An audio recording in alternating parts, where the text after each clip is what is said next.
দর্শক সরাসরি সংযুক্ত করলাম আজকের পত্রিকার ফেসবুক পেজে। এই মুহূর্তে আমরা রয়েছি নিউ মার্কেট এলাকায়।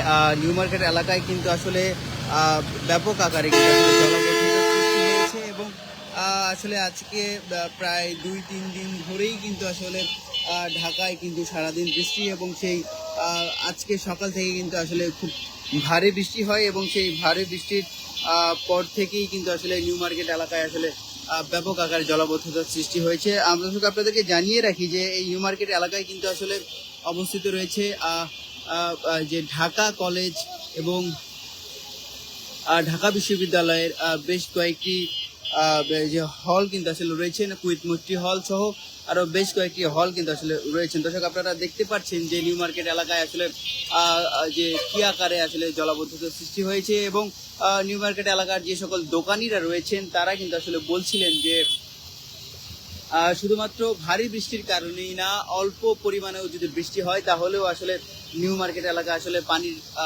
তলে আসলে পড়ে যায় এবং এটা আসলে তাদের একটি আসলে ভয় এবং আতঙ্ক। আসলে এই বর্ষার দিনটাতে তারা আসলে জানিয়েছেন যে শীতের মৌসুমে আসলে কোনো একভাবে তারা সময়টা পার করে দিলেও আসলে এই যে বর্ষার সময়টি সেটিতে আসলে তাদেরকে ব্যাপক আকারে দুর্ভোগের করতে হয়। আসলে তারা আসলে বলছিলেন যে আসলে নতুন সরকারের কাছে তারা কিন্তু আসলে আশা করেছিলেন যে এই সময়টায় আসলে যে তারা নির্বাচিত হবার পরে যে তার নিউ মার্কেটের যে সমস্যাটি সেই সমস্যাটি আসলে সমাধান করতে পারবে, কিন্তু আসলে এই সমস্যাটাই আসলে এখন পর্যন্ত সমাধান হচ্ছে না বলে তারা কিন্তু আসলে জানিয়েছেন। দর্শক আপনারা দেখতে পাচ্ছেন আজকের পত্রিকার ফেসবুক পেজে নিউ মার্কেট এলাকায় আসলে সর্বশেষ পরিস্থিতি।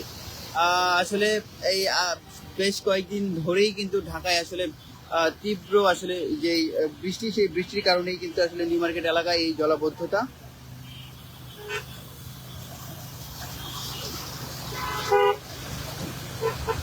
দর্শক আপনাদেরকে যদি জানিয়ে রাখি যে মৌসুমি বায়ু সক্রিয় প্রভাবে দেশের বিভিন্ন অঞ্চলে টানা বৃষ্টিপাত অব্যাহত কিন্তু আসলে রয়েছে। গত কয়েকদিনের বৃষ্টিতে রাজধানী সহ দেশের বিভিন্ন স্থানে জনজীবনের কিন্তু আসলে ব্যাপক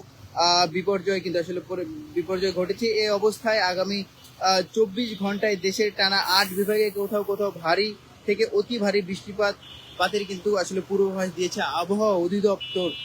শুক্রবার অর্থাৎ আজকে আবহাওয়া অধিদপ্তরের কিন্তু আসলে ভারী বৃষ্টিপাতের সতর্কতা জানানো হয়। আজ সকাল 10টা থেকে পরবর্তী 24 ঘন্টায় আসলে রংপুর, রাজশাহী, ময়মনসিংহ, খুলনা, ঢাকা, বরিশাল, চট্টগ্রাম ও সিলেট বিভাগের বিভিন্ন স্থানে আসলে ভারী থেকে অতি ভারী বৃষ্টি হওয়ার সম্ভাবনা কিন্তু আসলে একটু বেশিই রয়েছে। অধিদপ্তর জানান ভারী থেকে অতি ভারী বর্ষণের কারণে ঢাকা ও চট্টগ্রাম মহাসড়কের কোথাও কোথাও সাময়িক জলাবদ্ধতার সৃষ্টি হতে পারে। একই সঙ্গে কিন্তু চট্টগ্রাম বিভাগের পাহাড়ি এলাকায় কিন্তু ভূমিধসের ঝুঁকিও কিন্তু আসলে রয়েছে।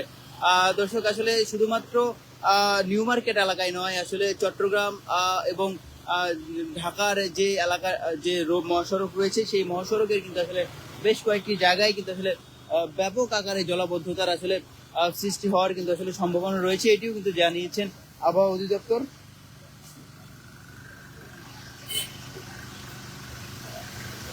দর্শক আপনাদেরকে আরো জানিয়ে রাখি যে টানা বৃষ্টিতে আসলে যেমন দেশের বিভিন্ন অঞ্চলে জনজীবনে দুর্বিহ হয়ে উঠেছে, তেমনি কিন্তু রাজধানীর বিভিন্ন সড়কের পানি জমে চলাচলের ধীর গতি কিন্তু আসলে দেখা গেছে। সাপ্তাহিক বাজার করতে আসা ক্রেতারা কিন্তু আসলে ব্যাপক আকারে কিন্তু আসলে বিপর্যয়ের মধ্যে পড়ছেন এবং কারণ বাজারের কথা যদি আমরা একটু বলি, পুরো কারণ বাজার জুড়েই কিন্তু বেশ পরিমাণে জলাবদ্ধতার সৃষ্টি হয়েছে এবং সকাল থেকেই যদি আমরা নিউ মার্কেট এলাকার কথা বলি, যে সকাল থেকেই নিউ মার্কেট এলাকায় কিন্তু আসলে ব্যাপক আকারে জলাবদ্ধতার সৃষ্টি হয়েছে এবং পানির যে আসলে স্রোত, সেই স্রোত কিন্তু আসলে কিছুটা আসলে বেশি দেখা যাচ্ছে আজকে, কারণ আজকে সকাল থেকে বেশ ভারী আকারে বৃষ্টি কিন্তু আসলে এই এলাকায় আসলে হয়েছে।